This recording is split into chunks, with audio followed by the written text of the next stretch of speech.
You're listening to the Travis Makes Money podcast presented by GoHighLevel.com. For a free 30-day trial of the best all-in-one digital marketing software tool on the planet, just go to GoHighLevel.com/Travis. What's going on, money makers? Welcome back to the Travis Makes Money podcast, where it's our mission to help you make more money. Today on the show, we are releasing a small snippet from my interview with James Murray from the television show Impractical Jokers. These ones are really cool for me because when I first started the show back in 2017, I wrote a list of all the people I wanted to have on my show, like dream guests, and included in that list were the Impractical Jokers cast, all of them. And now, so James is actually the second of the four that I'm able to get on the show, and this was recorded for Travis Makes Friends. However, we always talk a little bit about money and business because it's something I'm interested in. And so in this episode, we're going to be sharing some of those parts of that episode where we talk with Murr about the first season of the show, how they went about selling the show to the network. Turns out he was actually working as a network executive, pitching shows, selling shows, creating shows, coming up with show ideas. And this was one of the ideas that he came up with that eventually obviously ended up getting made and then became the most successful show that he ever sold on that network, and one of that network's most successful shows ever, to the degree where they ended up picking up other spinoffs of the show. So talking about the sales process was really cool for me. And then also hearing how little the cast made during the first season or two. They were talking about how there were PA production assistants that were on set that were making more than the initial cast was making when they were first doing the show. So they were writers, they were producers, and they were the main stars of the show, and they were getting paid less than some of the production assistants because that's just kind of how that business works until they know the show is going to do well and until it takes off and they renegotiate contracts and all that stuff. So there's a really, really interesting things that we talked about as it relates to Hollywood, what it takes to get a show made, and then what that means for their money as the stars of the show. So I think you'll really enjoy this snippet from my conversation with James Murray. If you want to check out the full episode, be sure to go over to Travis Makes Friends and check out the full interview with James Murray. For now, enjoy this snippet from this conversation, and we'll see you guys on the next one. My first real job in the business was I worked into TV development. I did it for 10 years, and I rose up to be like the SVP of the company that still to this day makes Impractical Jokers. But my first senior executive producer, senior VP of development. Okay, right. Oh, SVP. So Got it. Yeah. So my first boss at the company, she was very sharp, very good, and she said she would make me come into the office every Friday and pitch 25 new TV show ideas. Wow. Every Friday, I had to pitch 25 new shows. So you work for the production company. Yeah. And your job was to come up with ideas? To sell TV shows. Okay. Yeah, and I did it for 10 years. And her logic was sound, I stand by it. Like, the logic is this. The first 1,000 ideas you have been done, are being done, or were ordered a year and a half ago, or are shit ideas that are most often pitched ideas. It's your 1,001th idea that is truly a combination that's never been put together, that connects a great idea with great talent and a good deck and a sales tape or what have you, and you get to market, and you have the connections to get to market to the business leaders that can make the decisions, to the higher ups of the network that will buy it from you. It takes years to get that.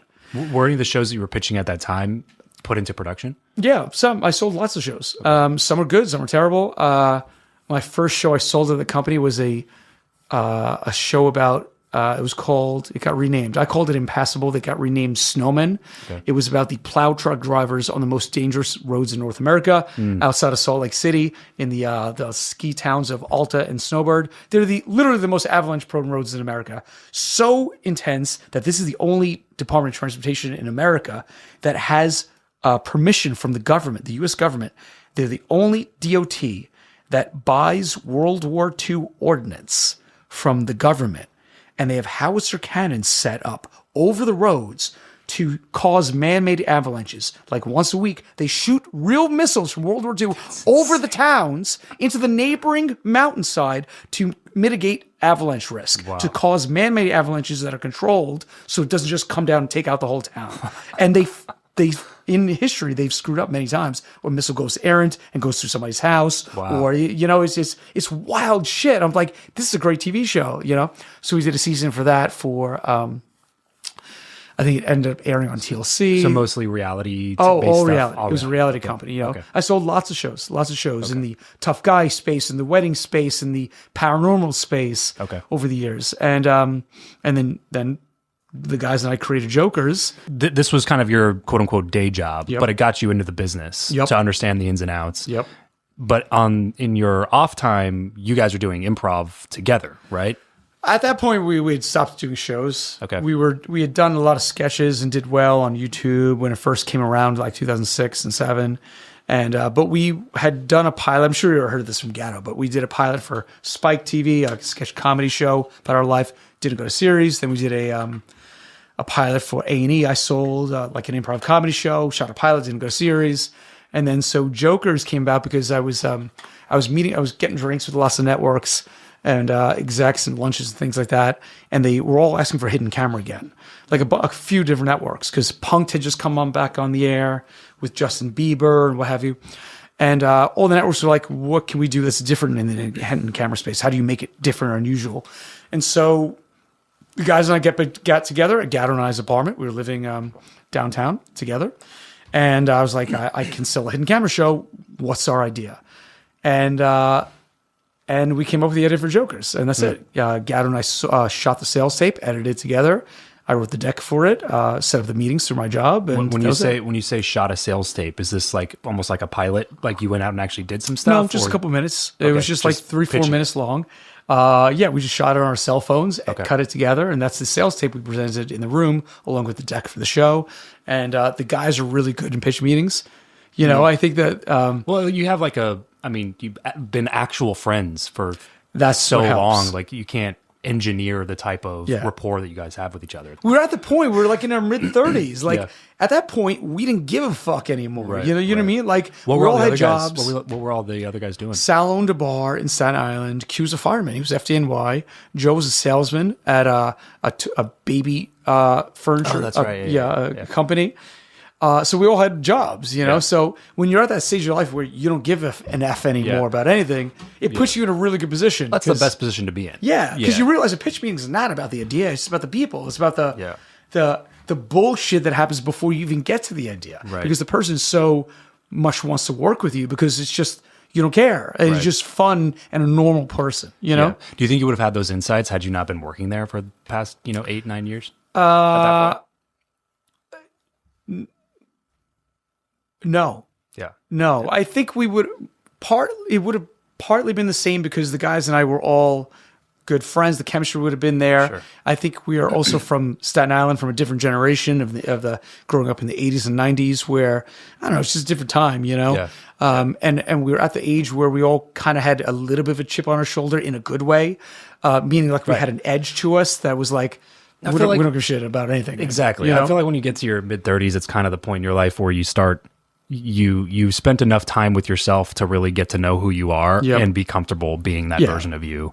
In your 20s, you're just kind of still worried about what everybody else thinks, and you're still like playing these status games and everything. And then like you kind of get to a point where you're like, this is me. You have good eyebrows, by the way. Hey, thank you. You're welcome. I got to get mine done tomorrow. Yeah. Well, like tweezed or something. Threaded. Yeah, I've had to tweeze the middle of my eyebrows Oh, since yeah? I was like 12. Really? I did not. Literally since I was in 7th grade. If I did not, I would have like a very thick and, And luscious a unibrow. shorn beard. Is that a word? Shorn. I did get it shorn right before I came out here. So Who's your shorn guy? my shorner? Yeah. Who's your shornista?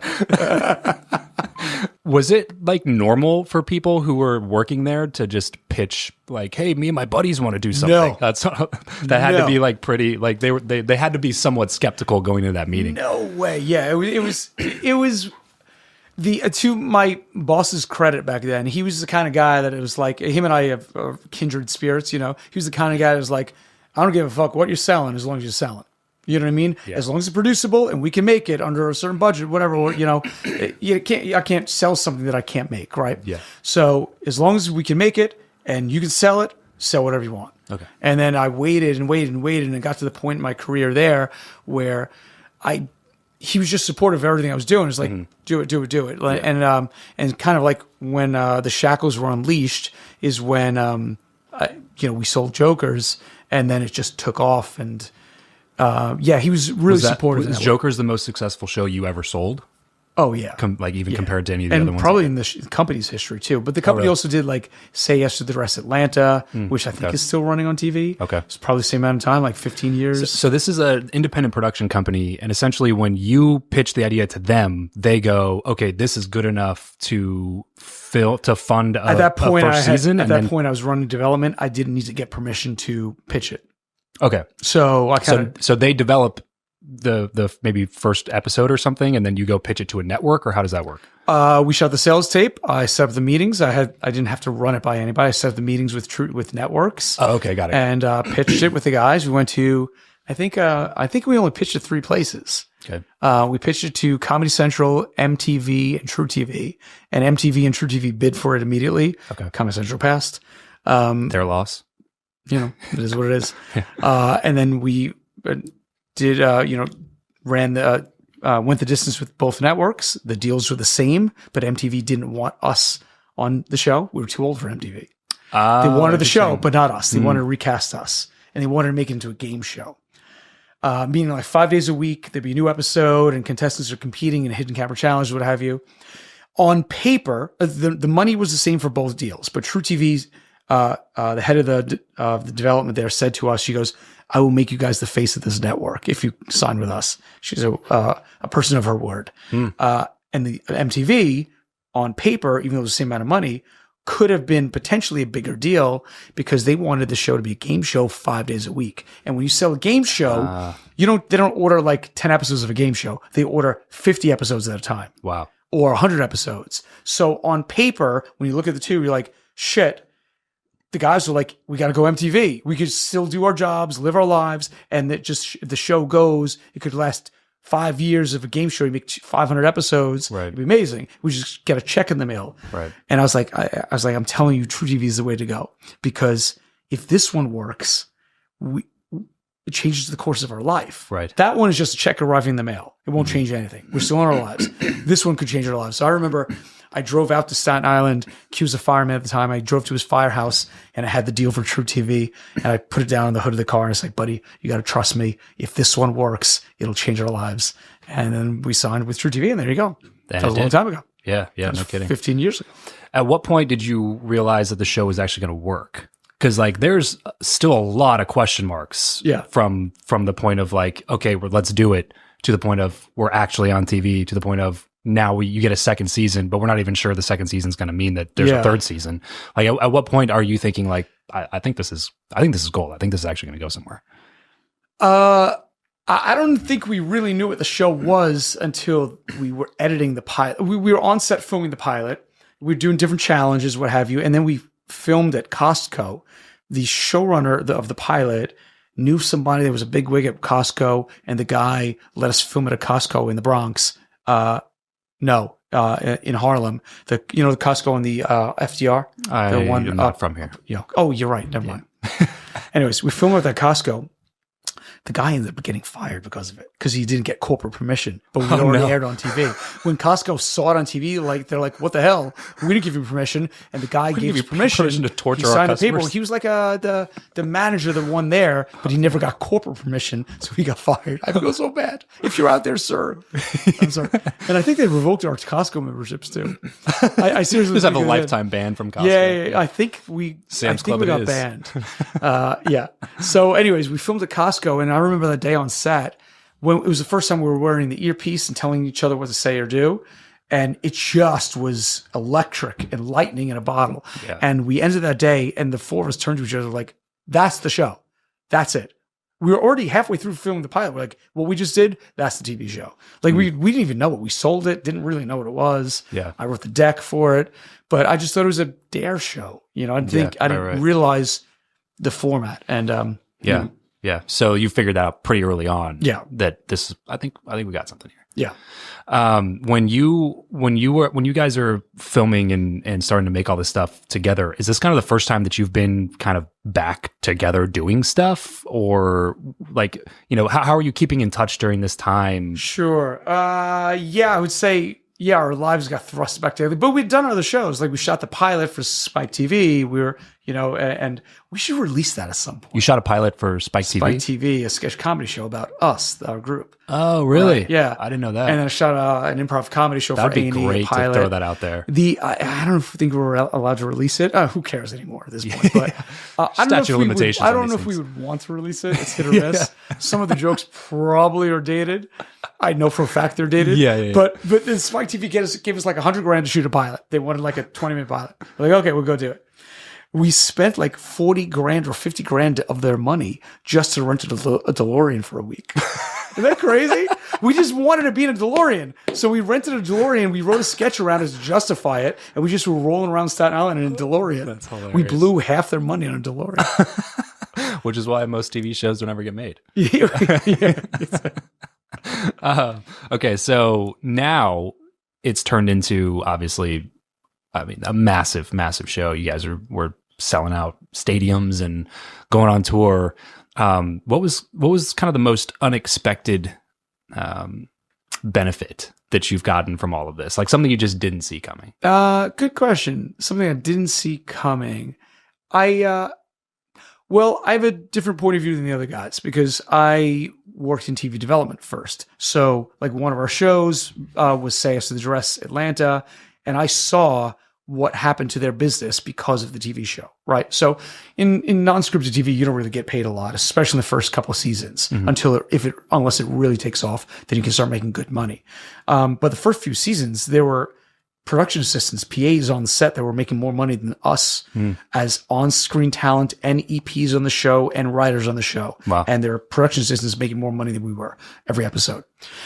It would shock you how much we made. I think we made $1,750 per episode of television. Wow. Think about that. That's pretty crazy. $1,750 per episode of television. Yeah, like Q being a fireman probably took a pay cut to make the show. I mean, it's batshit crazy when you think about those numbers, It's crazy. It's crazy. That is per week. That's, you do the math. Hold on. Let's do the math.